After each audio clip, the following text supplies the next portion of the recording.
Dodge City and in the territory on west, there's just one way to handle the killers and the spoilers, and that's with a U.S. Marshal and the smell of Gunsmoke.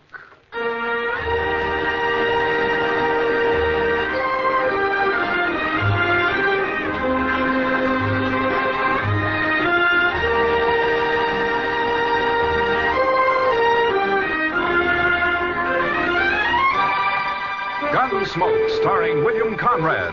The transcribed story of the violence that moved west with young America. The story of a man who moved with it. Matt Dillon, United States Marshal.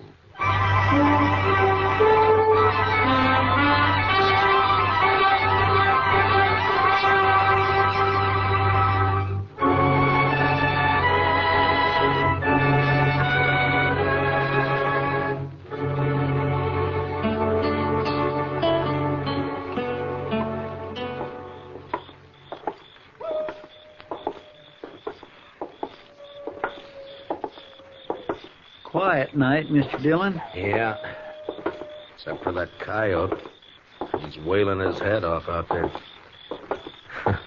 Mad at the moon, I guess. Or in love, maybe. Oh? Yes, sir. The way I've noticed it, any time you find a man or an animal out squalling around in the dark, it's usually love. Yeah, but this one sounds kind of mournful, Chester. Well, sir, love is mournful sometimes, Mr. Dillon. Yeah, so I've heard. Matt? Is that you? Oh, good evening, Miss Morley. How have you been, Matt? Oh, fine. Fine, thank you. You, down here on Front Street this time of night alone? I'm looking for Red Lawson. He's a new man, works for Al. Al's meeting him sometime after midnight, and they're going out on a cattle buying trip. I want to talk to him first. You satisfied? Well, it's just that this is no place for a woman alone, Miss Morley. Maybe you better go home. There are other women down here. They belong here, Miss Morley. They work here. Oh, don't be so stuffy, Matt. And call me Ava for once. Everybody else does.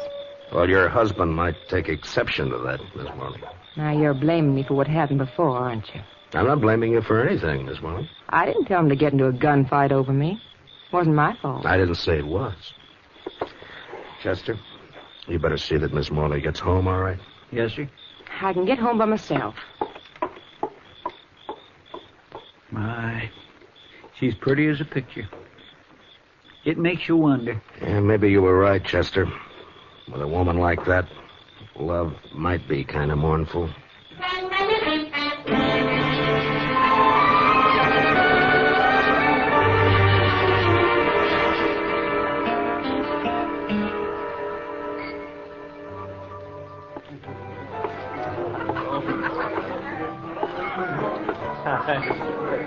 So I just give my rope a couple of turns around that juniper stump, and I jerk back on it. Lawson?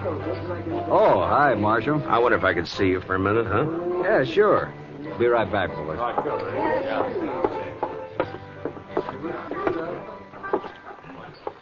What's on your mind, Marshal?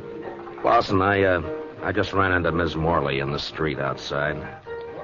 You did? Yeah, I suggested she go home. She's got no business being down here this time of night. It might be a good idea if you'd tell her that, huh? Seems to me that's up to her husband. Look, you're new here, Lawson. I guess you didn't know Fred Curtis and the Santa Fe Kid. I heard about it. A couple of fools, as far as I can see. Yeah, I guess they were. After they met Miss Morley. Hey, look, Marshal. What's your stake in this? I got no stake. What Miss Morley does is her own business, as long as it doesn't cause any trouble. I'm just trying to keep the peace, that's all. I feel kind of sorry for her, that's all. Al treats her like a dog. Uh-huh. Fred and the kid used to talk the same way. Like I said, a couple of fools. I'm not. I hope not. See you around, Marshal. Yeah, sure. Oh, I would think so. Sure. Hi, Kitty. Could I speak to you? Oh, sure, Matt. Excuse me, boys. I'll be back. All right. Can you hurry back now?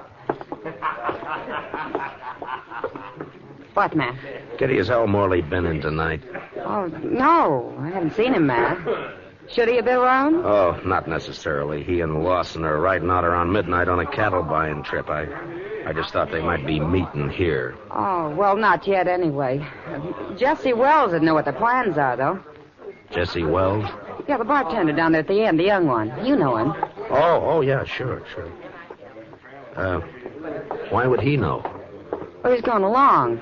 Al asked him to help out. They're going to follow the Lazy Bee roundup. Try to get in ahead of the buyers from Chicago. Oh, yeah. He's a nice-looking kid. I wonder if, Yeah, he's another friend of Ava's.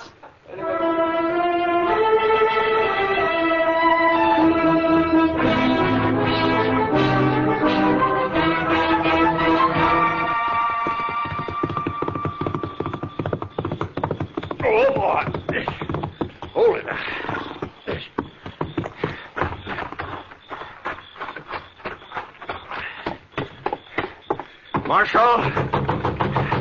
Marshal Dillon! Oh, come on. Wake up, Marshal! All right. Take it easy. Who is it? Jesse Wells, Marshal. Open the door. All right, just a second till I get it. What's the trouble, Wells? Al Morley, Marshal. Then you better get your horse, because we got to ride back out there. Out where? What happened? Buffalo Flats. We camped there to wait for the roundup crew. And Al's dead, Marshal. He's knifed in the back. Did you do it? No. It was Red Lawson. He knifed Al and he stole the money we were going to use to buy cattle. What in the world is going on, Mr. Dillon? You better saddle up, Chester. We got a ride. What's the trouble? The usual. Nothing new but the names. Seems Red Lawson turned out to be a fool in spite of himself.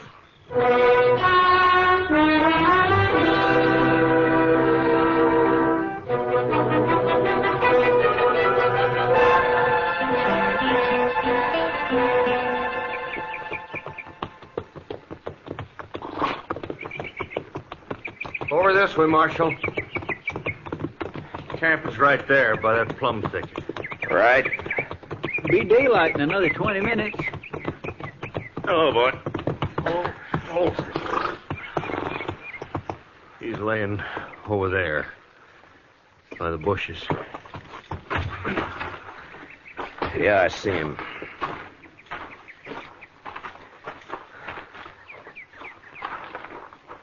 Whose knife is it, Jesse? It's Al's. We were all asleep. We built a fire, made some coffee, and then turned in. Would wait for daylight. The Lazy Bee bunch planned to work their stock up this way. I see. Yeah, here, Chester. Wrap the knife in something and hang on to it. Huh? Yes, Mr. Dillon. Now, go on, Jesse. What happened? Well, like I said, Marshal Dillon, we were all asleep. I guess it was the sound of the horse's hooves woke me up. Mm-hmm. Red Lawson, he was pulling out. Well, I run over to Al, shook him to wake him up and tell him. Then I saw the knife. He was dead. Where were you sleeping, Jesse? Well, right about here, I guess. Red was across the fire over there, and Al was where he's laying now. What about the money? How'd you know it was gone? Well, I thought about it right off, and I figured that's why Red had done it. Al was carrying about $10,000 in a little leather sack. He'd stuck it under the blanket before we'd gone to sleep. So I went and looked for it. It was gone. You figure Red killed him for the money, then? Well, sure. Of course, I doubt he meant it, though. I think Red was trying to ease the sack out from under the blanket when Al woke up and caught him. Yeah, it's possible. Be light enough to start tracking him in a few minutes, Mr. Dillon. Yeah, sun's poking up over there now. Looks like it's going to be a clear day. Which way'd Lawson head out, Jesse? East. Seemed to be following the wagon tracks. Odds are bad, Mr. Dillon. He's got quite a start on us. Yeah, too much of a start. Well, let's load the pack mule, Chester. I think we'll ride back into Dodge, then take the train from there to Abilene, then work back from the east. Say, that's a good idea. Lawson probably won't be expecting anybody ahead of him. I can't understand it. I just can't understand how anybody could do a thing like this. It sounds like a meadowlark, Chester. Yes, sir. It just flew into those bushes. Red seemed a pretty nice fellow as far as I could tell. It's a funny time of year for a meadowlark, isn't it? Guess $10,000 was just too much temptation, huh? Oh, some of them hangs around all winter, Mr. Dillon. That sure sounds a lot better than that coyote howling. All right, Chester. Get a hold of his feet. Let's load him up.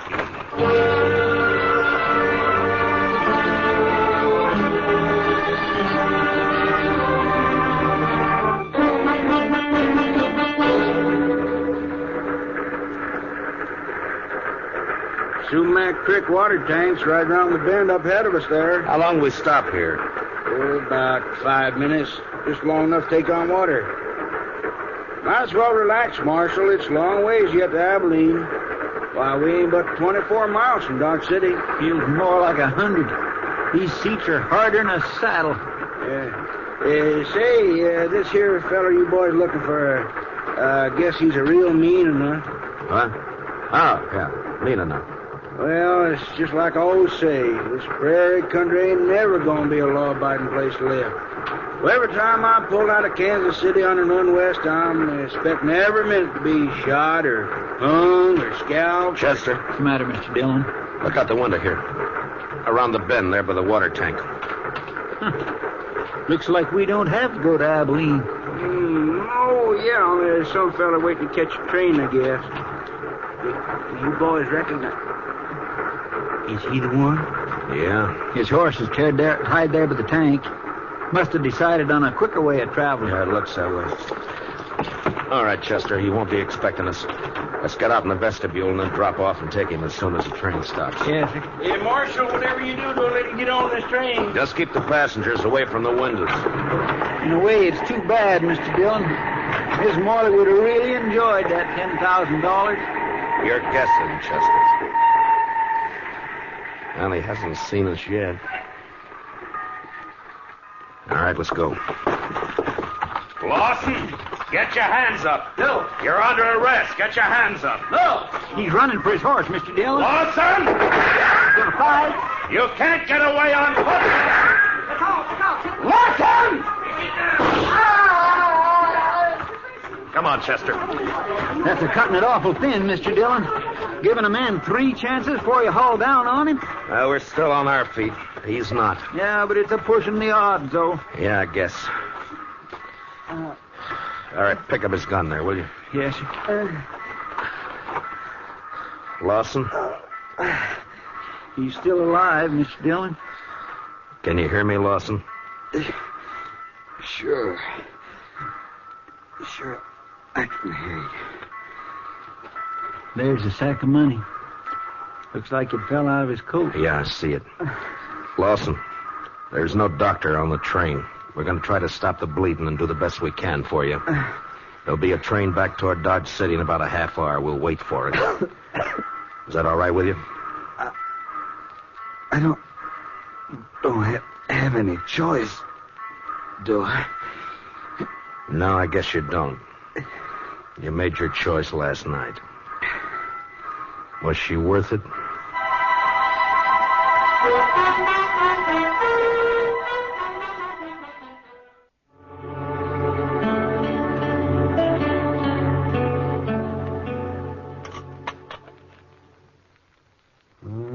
Let me see now. Oh, yeah. Oh, that's a bad one, Matt. Yes, I'd say the bullet's lying right in against his heart. I just tried to wing him, Doc, but we were both moving. You can't always call him, you know. No, I guess not. Well, I'm afraid that's about all I can do for him, Matt. It's not enough, is that it? He won't live an hour. Yeah, I wish he was conscious. I want to talk to him. Well, the stimulant might take effect, and then again might not. With this kind of a case, you never know. What is it you're after, Matt? Ms. Morley? Accessory before the fact? She could have been. Mm-hmm. Well, I'm a broken down old man, Matt, but if that woman rolled her eyes at me just once, Well, I do not know. I just might. Matt. Yeah. Lawson? Lawson, can you talk? Can you hear me, Lawson? Yeah. Sure. Was Ms. Morley in on it? Nobody was in on it. Did she know you were going to do it? She had nothing to do with it. Was she going to meet you somewhere later? She had nothing to do with it. It was my idea. Nobody else. Lawson, listen to me. You're dying, do you know that? Yeah. Yeah, I know. I can feel it. She wasn't in on it. All right. That's the way you want it. At least Al won't treat her like a dog anymore. What do you mean? I mean, a dead man can't bother anybody. Al? You ought to know you killed him. No. No. What? He was asleep. I took the money and rode away. And they were both asleep. I didn't touch him. You're telling the truth. I swear I didn't kill him. I only stole the money, and I didn't get... Yeah, guess I was wrong, Matt. The bullet was closer to his heart than I thought. Yeah. Well, I was wrong about something myself, Doc. I thought this was the end of it. Now it's wide open again. Wide open.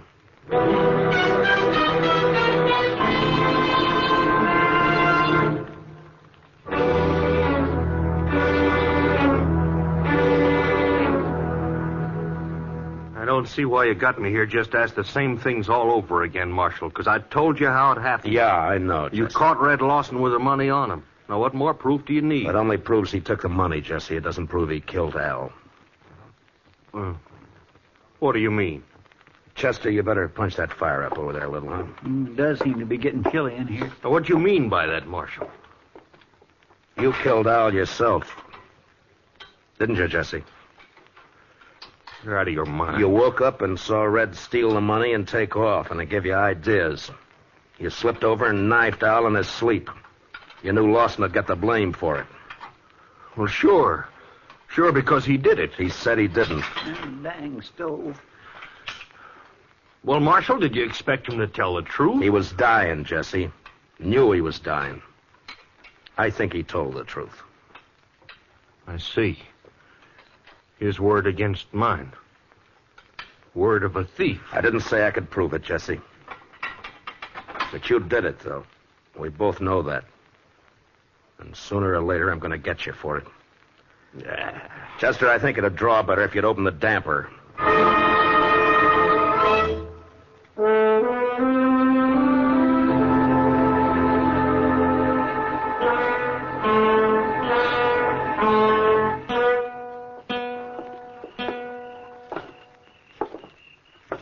Quiet night, Mr. Dillon.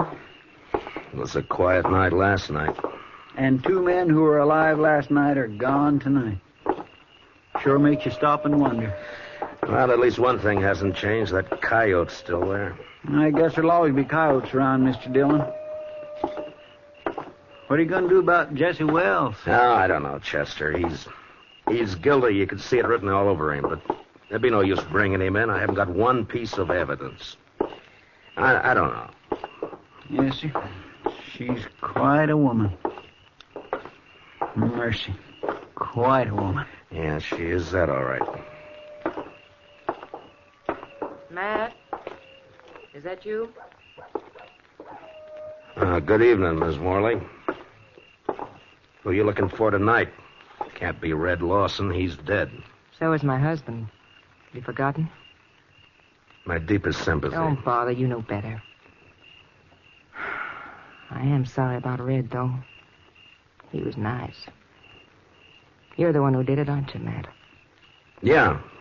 Yeah, I killed him. For you. I couldn't do anything else. I don't know why you say for me. It wasn't my fault. Yeah, sure, I know. You know. You don't know anything. You don't know how it feels to sit in a house alone with your husband dead. No one in town coming near you. Like he was poisoned or something. Sure, I don't feel sorry about Al, but I would have once. He's the one who changed me, made me feel different. I know it wasn't your fault. And you didn't even come to tell me he was dead. Why not? It's part of your job, isn't it?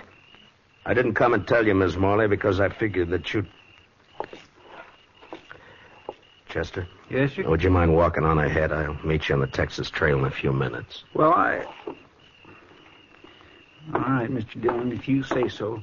I'll get Why'd you send him away, Matt? I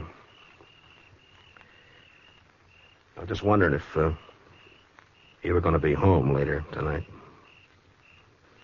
Well, I could be. Around 10 o'clock, say? Sure, Matt. I'll be there.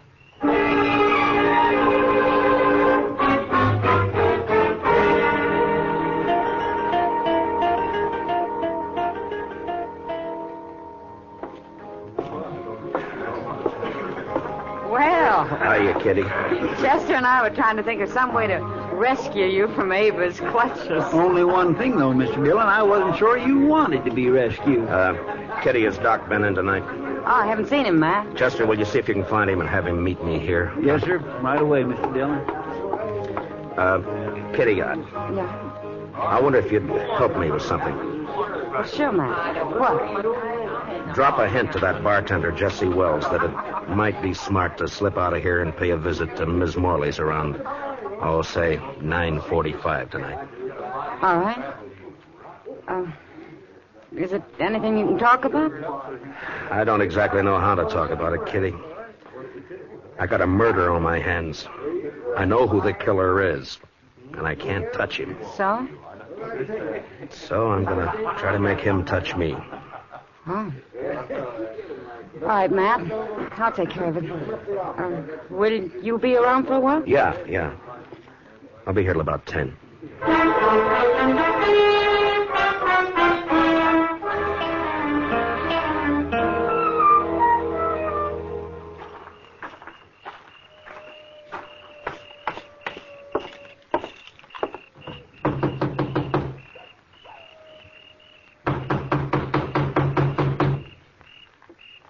Who is it? It's Matt Dillon. Who'd you think? Just a minute. Well, hurry up. Let me in. All right, Dillon, come on in. Well, Jesse, I thought you were working. I was, till just a few minutes ago. Well, what's on your mind?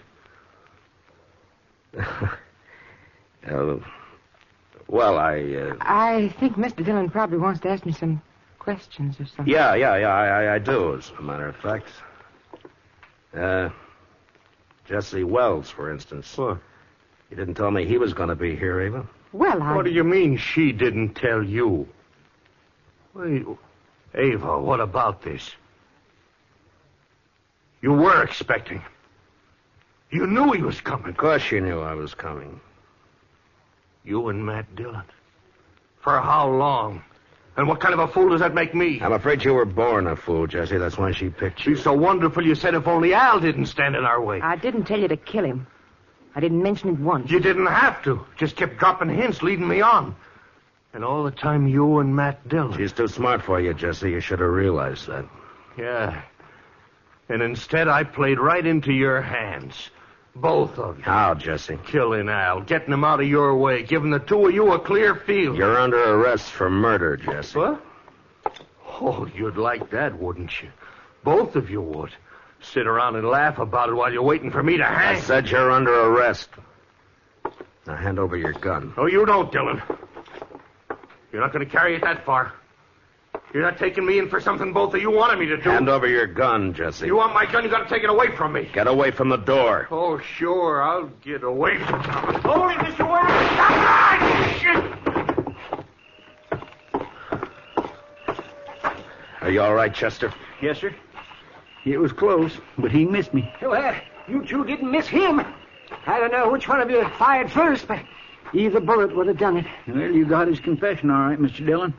Doc and I heard every word from the front porch there. We sure did. Only one thing, though, Matt. He didn't implicate the woman in it. Yeah, I know. Will you take charge, Doc? Oh, sure. Be glad to. Part of my job, you know. Matt? All right, Chester, let's go. Matt? Could I see you for a minute before you go? Matt? What's it add up to, Mr. Dillon? 3 men have been killed since the same time last night. Yeah. And you know, Mr. Dillon, I think maybe it's kind of all her fault. And you can't pin a thing on her. My.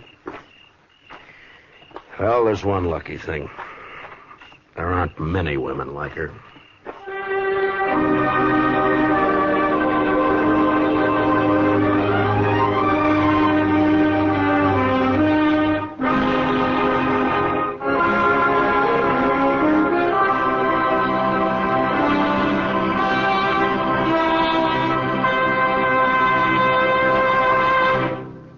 Gunsmoke, under the direction of Norman Macdonald, stars William Conrad as Matt Dillon, U.S. Marshal. Tonight's story was specially written for Gunsmoke by Les Crutchfield, with music composed and conducted by Rex Corey. Featured in the cast were Lillian Bayef, with Harry Bartell, Lawrence Dobkin, and Jack Crucian. Parley Bear is Chester, Howard McNear is Doc, and Georgia Ellis is Kitty. Gunsmoke is heard by our troops overseas through the facilities of the Armed Forces Radio Service. Join us again next week as Matt Dillon, U.S. Marshal, fights to bring law and order out of the wild violence of the West in Gunsmoke.